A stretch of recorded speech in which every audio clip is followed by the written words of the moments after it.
matinee. I'm Rob Stone, I'm the moving image curator here. And once upon a time I programmed the theater, but there's somebody else here who does that now. Thank you for coming. I think the program that's been planned for today is one that you will much enjoy. If you saw on the slide, you can come back tonight for Abbott and Costello, and Bob Thurmanek and Jack Thiessen are here, and they will be presenting that show tonight. So come back if you like comedy, and you know if Chaplin doesn't do it for you, Abbott and Costello will. Couple things before we start the program. Out in the lobby is the latest issue of LCM, the Library of Congress magazine, and this issue is called Saving Cinema. So it's all about what happens at the Packard Campus, amongst other things. There is a article about the sounds of silence that has the other guy who plays silent films for us, Ben Modell, talking about how one goes about playing for silent films. There's a great centerfold of our friend George Willeman, and not that kind of centerfold. And our good friend Leonard Malton in the back. And I have some things to say in here, and I think Mike Machon, who's here, anyhow, it's a great, pick one up. It's a great way to see what's going on here, and it's a great way for you maybe to tell other folks about this place and have them show up. The best part about these kind of programs is I get to say hello and leave because we have somebody else who's going to do the actual introduction. And I'm very fortunate for two things. One is that we're going to get to listen to Dr. Andrew Simpson for the afternoon. Clap, clap, clap, clap.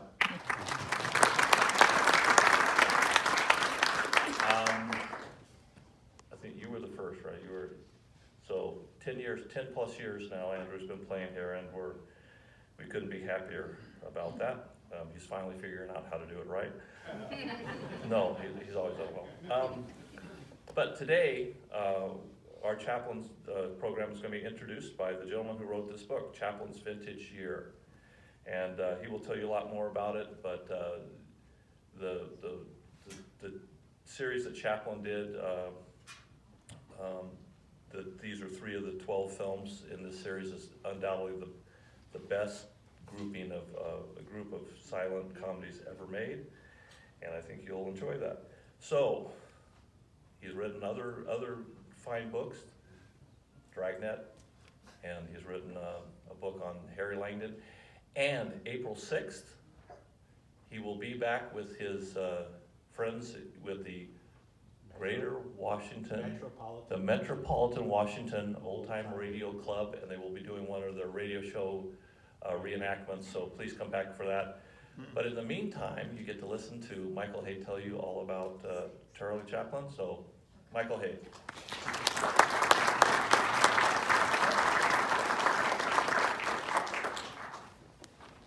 Yes, open up that curtain. Oh, isn't that gorgeous? Okay, I think I can see most of you, so by a show of hands, is there anybody in this room who is earning $10,000 per week or more? I'll do the math for you. That's $520,000 a year. Well, that is what the mutual company paid Mr. Chaplin, $10,000 a week. Oh, and by the way, that was 1916.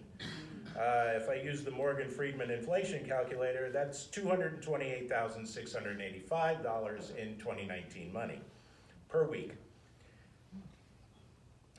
So let me just move along here. Now, when he was offered that salary, Charlie Chaplin had been in movies for a whopping 2 years, and he was the screen's most popular star worldwide. Mary Pickford, who had 5 years on him, was a close second. The contract that you see Chaplin signing here was for 12 films, each running about 20 to 25 minutes apiece. Mutual paid Chaplin the $10,000 a week, plus they handed him another $150,000 just up front, just for signing the contract. And they bought a studio just for him. They paid the salaries of his entire staff and covered all the advertising and production expenses. In exchange, they got to keep the films and whatever money they made. Bear in mind that in those days, depending on where you lived, as you can see from the pricing near the bottom of these ads, it cost generally between 5 and 20 cents to go to the movies. Now, according to Mutual's president, a man by the name of John Freuler, all of his competitors and even a few of his colleagues told him he was crazy for spending that much money on one comedian to make 12 films. They said it would sink the company. But he and his partners did not lose money, and they didn't just break even. They cleared $700,000 profit with a total box office of $3.3 million. That's a lot of nickels and dimes, ladies and gentlemen. How popular were these films? This popular. They were reissued to theaters in 1919, 1923, 1927, 1932, and 1941. And they hit television in 1950. Home movie versions came out on 16 millimeter at around 1925 and 8 millimeter around 1958. And they've been available on home video for as long as there's been home video, from Betamax to Blu-ray. Their last owner, the late David Shepard, told me, "I doubt anybody has ever lost money on those films." So today, we're going to see the second, the sixth, and the last of these 12 classics. They're from a restoration that took place about 6 years ago from nearly all original sources, meaning prints that were struck from the actual camera negatives. They are as close to the original 1916-17 versions as possible. And with the able talents of Mr. Andrew Simpson, we're going to go back in time by 103 years. And it's going to be a true experience because there were no drinks or snacks served in movie theaters back then. And obviously there were no cell phones or other electronic devices, which of course should already be turned off. Everything you'll see is real. There's a little bit of trick photography, there's a small amount of wire work, a little bit of dummy work, but no CGI. The stunts happened exactly as you see them. Chaplin himself said that making these films was the happiest period of his entire career, and for more than a century, they've been making audiences happy.